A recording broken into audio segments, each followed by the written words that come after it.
নমস্কার, সনাতন ধর্মকথা চ্যানেলে আপনাদের সবাইকে স্বাগত। আজ আষাঢ় মাসের 6 তারিখ শনিবার, কৃষ্ণপক্ষের একাদশী তিথি। মহাভারতের আদি পর্বের 100তম অধ্যায়ে ভীষ্মের যৌবরাজ্যে অভিষেক প্রথম অংশ শুরু করব। নারায়ণং নমস্কৃত্য নরং চৈব নরোত্তমং দেবীং সরস্বতীং ব্যাসাম ততো জয়মুদীরয়েৎ।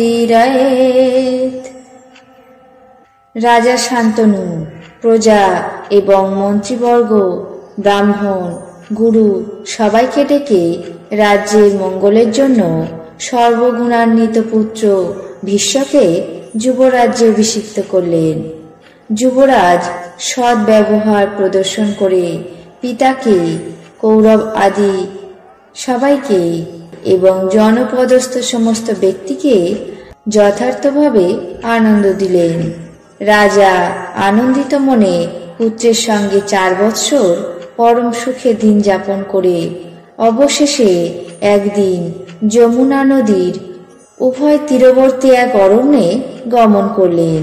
সেখানে অকস্মাৎ সৌরভের আঘ্রাণ পেলেন, কিন্তু কোথা থেকে সেই সুরভি গন্ধ সঞ্চারিত হচ্ছে তা বিশেষ জানতে না পেরে অনুসন্ধান করতে লাগলেন। তারপর অমিত লোচনা দেবরূপধারিণী এক ধীবর কন্যাকে দেখে তাকে জিজ্ঞাসা করলেন, তুমি কে, কার পত্নী এবং কি জন্যই বা এখানে এসেছ? কন্যাটি বলল, মহাশয়, আমি ধীবর কন্যা, পিতার আদেশে তরণী বাহন করে থাকি। রাজা শান্তনু ধীবর কন্যার অপরূপ রূপ লাবণ্য দর্শন করে মোহিত হয়ে তাকে বিবাহ করবার ইচ্ছা প্রকাশ করে তার পিতার কাছে গমন করলেন। ধীবর বললেন, হে মহারাজ, যখন কন্যা জন্মেছে অবশ্যই তাকে পাত্রস্থ করতে হবে। মহারাজ, আপনি সত্যবাদী, যদি এই কন্যাটিকে আপনি ধর্মপত্নী রূপে প্রার্থনা করেন তবে আমি আপনাকে সম্প্রদান করব, কিন্তু আমার একটি ইচ্ছা আছে, তা পূর্ণ করব বলে আগে স্বীকার করতে হবে। রাজা শান্তনু বললেন, হে ধীবর, তোমার ইচ্ছা না শুনে তাতে কিভাবে সম্মত হতে পারি?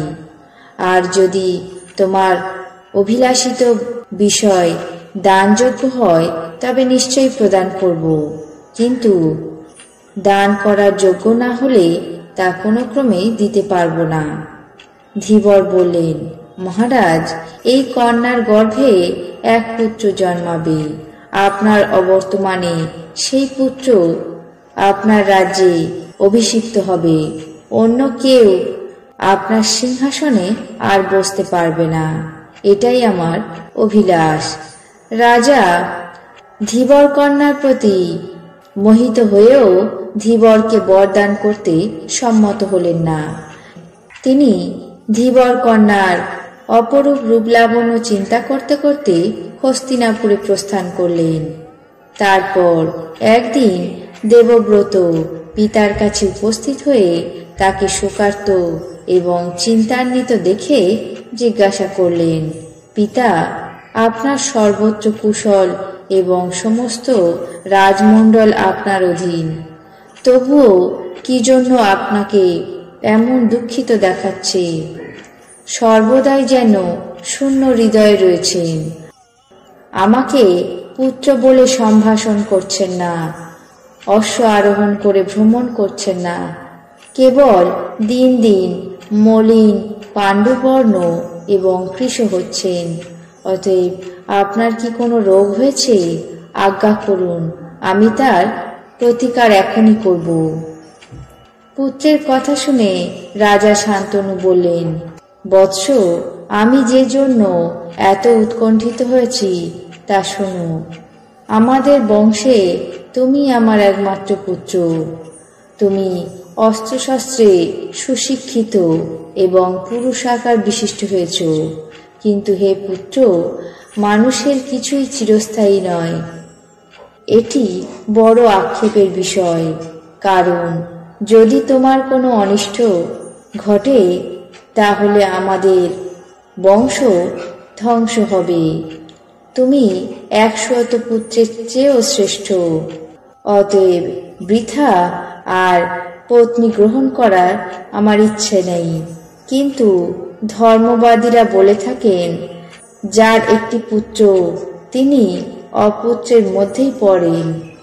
তাছাড়া অনিষ্ট শান্তির জন্য নিরন্তর পরমেশ্বরের কাছে প্রার্থনা করি, তিনি তোমার মঙ্গল বিধান করুন।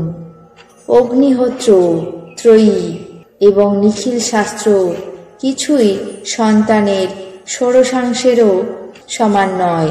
তুমি মহাবল পরাক্রান্ত, সর্বদা সশস্ত্র, তেজবান, অতএব রণক্ষেত্রে ছাড়া কখনো তোমার নিধন হবে না। কিন্তু বৎস, বেশি কি আর বলবো, আমি তোমার জন্য অত্যন্ত সংশয়ে আছি। হৃদয় কিছুতেই স্থির হয় না, তার জন্য আমি এই অপার দুঃখের আগুনে নিমগ্ন হয়েছি। মহানুভব দেবব্রত রাজার বিষাদের কারণ সবিশেষ জানতে পেরে কিছুক্ষণ বিবেচনা করলেন। তারপর পিতার পরম হিতৈষী বৃদ্ধ সচিবের সামনে দ্রুত গমন করে রাজার শোক বৃত্তান্ত বর্ণনা করলেন। মন্ত্রীবর কৌরব শ্রেষ্ঠ দেবব্রতকে ধীবর কুমারীর বৃত্তান্ত আদ্যপ্রান্ত বললেন। দেবব্রত মন্ত্রীর মুখে সমস্ত শুনে ক্ষত্রিয়গণের সঙ্গে ধীবরের সামনে গিয়ে পিতার জন্য স্বয়ং তার কন্যা প্রার্থনা করলেন। আজ মহাভারতের আদি পর্বের 100তম অধ্যায়ে ভীষ্মের যৌবরাজ্যে অভিষেক প্রথম অংশ এখানে শেষ করছি। বাকি অংশ আগামী পর্বে পাঠ করে শোনাব। এখন জেনে নেব আজকের দিনের 12টি রাশির রাশিফল। মেষ, শিক্ষায় অগ্রগতি। বৃষ, নৈরাশ্য মুক্তি। মিথুন, পৈতৃক সূত্রে প্রাপ্তি। কর্কট, চিকিৎসা বিভ্রাট। সিংহ, উৎকণ্ঠা। কন্যা, প্রাপ্তিযোগ। তুলা, শত্রুর সঙ্গে সন্ধি। বৃশ্চিক, মানসিক তৃপ্তি। ধনু, রক্তাল্পতা। মকর, গৃহ সমস্যা। কুম্ভ, নিরাশা। মীন, বন্ধু বিরোধ। এই ছিল আজকের দিনের 12টি রাশির রাশিফল। আপনাদের কেমন লাগছে তা অবশ্যই কমেন্ট বক্সে জানাবেন। চ্যানেলটিকে সাবস্ক্রাইব করবেন, লাইক করবেন, শেয়ার করবেন। ধন্যবাদ।